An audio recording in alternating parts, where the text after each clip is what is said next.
In this episode of Purposeful Leadership, we talk about the head and the heart.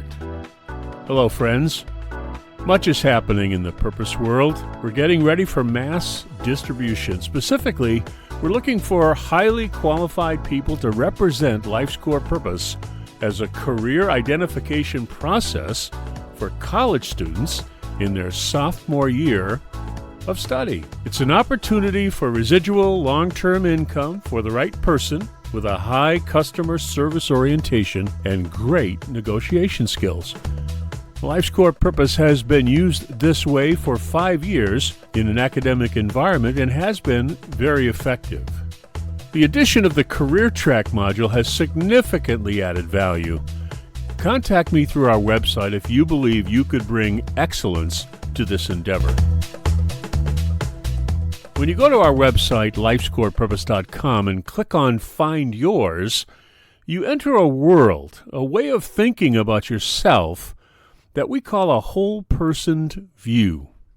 The way it works is Life's Core Purpose discovery process identifies the two distinct things about you that together cause this whole-personed view or whole-personed effect. The first distinct thing we identify is your core competence. It is a skill that you rely on. In fact, you use it all the time. What we do is make you aware of it through discovery so you can use it intentionally. The second element of your life's core purpose is a concern you have for the world around you. This concern frustrates you when it's not being addressed, and you're satisfied and joyful when this concern or passion is evident in the world around you. This concern is always in play for you, and we call it your core passion. Now, your core competence, which is what you really do well all the time, is a cognitive skill, a thinking skill that was first discovered and named by a man named Dr. Benjamin Bloom. In the 1950s, Dr. Bloom conducted extensive studies with a group of researchers. These researchers had people do tasks and answer questions and solve problems or puzzles. They were reading, making things, and as the people were doing it, the researchers would inquire what they were thinking as they did it. From this research, they categorized a series of skills that we use to help you discover the dominant thinking skill that you use all the time. Your core competence, that thinking skill, is in your head. Your core passion, that eternal concern you have for the world around you, is in your heart. Now, some people are head-driven. Their intellect drives their life. In the Myers-Briggs world, they would be a T for thinking. People who rely on their intellect tend to be fact-based, logical, knowledgeable, applicators who can conceive of new things, solve problems, and understand why things are important. In short, they rely on their mind to make their way.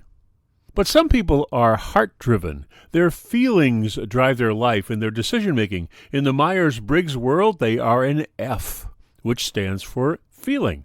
Heart-driven people are driven by the achievement, the fulfillment of their passion, and that has a way of navigating their life. Here's an example. I was chatting with someone whose life's core purpose is correlating development. Those are his 2 words. He's a chaplain for a minor league baseball team and has played baseball in college.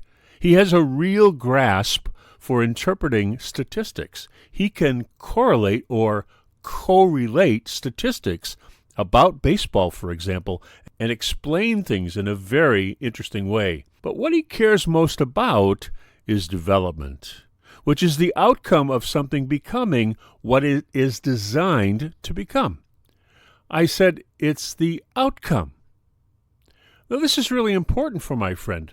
A product development person, for example, is someone who does the work of actually bringing the product into being. They have the skill of developing, which is in the cognitive category of application. That's the skill of developing. But my friend and I were having a conversation, and he said to me that he was helping some people to develop their business. I asked him how that was going, and he expressed frustration that things were not going as well as he had hoped. I paused and asked him why he was helping them to develop their business. He gave me a puzzled look. I pointed out to him that that was not a skill he excelled at. But, I said, it is what you care most about. Development is your core passion. And he understood it immediately. He had confused his desire to see development happen with his ability to actually cause it. You see, my friend is heart-driven.